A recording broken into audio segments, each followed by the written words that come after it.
Good afternoon friends. আজকে তোমাদের সাথে একদম ঘরোয়া উপায় কি করে গাঁটি কচু করব। এই যে গাঁটি কচু নিয়ে নিয়েছি, গাঁটি কচুর তরকারি তোমাদের সাথে রেসিপি শেয়ার করতে এলাম। একেবারে দেখবে হাত চেটে ফুটে খেতে হবে, এমন সুন্দর রান্না করব, দেখতে থাকো। খোসাটা এইভাবে ছাড়িয়ে নিয়ে 4 টুকরো করব। এই যে আমি কেটে নিয়েছি গাঁটি কচুটা, ভালো করে জল দিয়ে ধুয়ে নিয়েছি। এটাকে একটু ভাপিয়ে নিতে হবে, তার জন্য কড়াইতে একটু জল বসিয়ে দিয়েছি। দিলাম একটু হলুদ, একটু নুন, গাঁটিগুলো এর মধ্যে দিয়ে একটু ভাপিয়ে জলটা ঝরিয়ে রাখবো।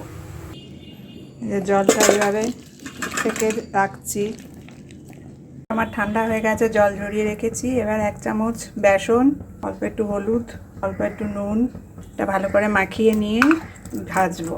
এই যে গরম তেল বসিয়ে দিয়েছি, তেল গরম হয়ে গেছে, ভালো করে ভেজে তুলে নেব। যে ভালো করে এগুলো লাল লাল করে ভেজে তুলে নেব। সিং বলে দুটো টমেটো ছোট ছোট কেটে নিয়েছি, এটাকে পেস্ট করব। তার সাথে দিয়ে দেব আদা, 3টে কাঁচা লঙ্কা, দেবো 1 চামচ মৌরি গুঁড়ো, ধনে গুঁড়ো, জিরে গুঁড়ো, এটাকে পেস্ট করে নেব। কচুটা ভেজে তুলে নিয়েছি।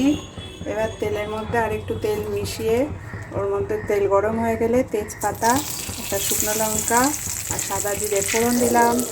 যে মশলাটা বেটে নিয়ে এলাম, আদা, জিরে, মৌরি, ধনে, কাঁচা লঙ্কা আর টমেটো, এটা দিয়ে দিলাম।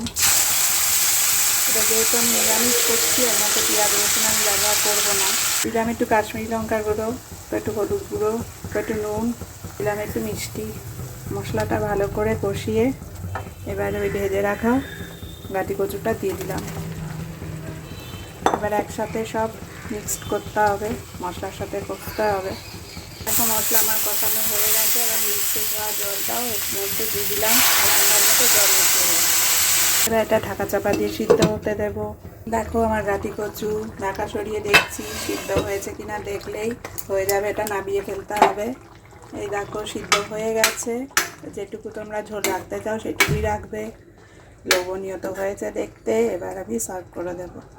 এই যে সার্ভিং বলে ঢেলে দিয়েছি আমার গাঁটি কচু। এরকম নিরামিষ তরকারি তোমরা বাড়িতে ট্রাই করে দেখতে পারো, খুবই লোভনীয় হয়েছে। তাহলে রাখি, আবার অন্য কোনো ভিডিওতে গল্প করতে চলে আসবো। সবাই খুব ভালো থেকো, ভালোবাসা নিয়ে টাটা।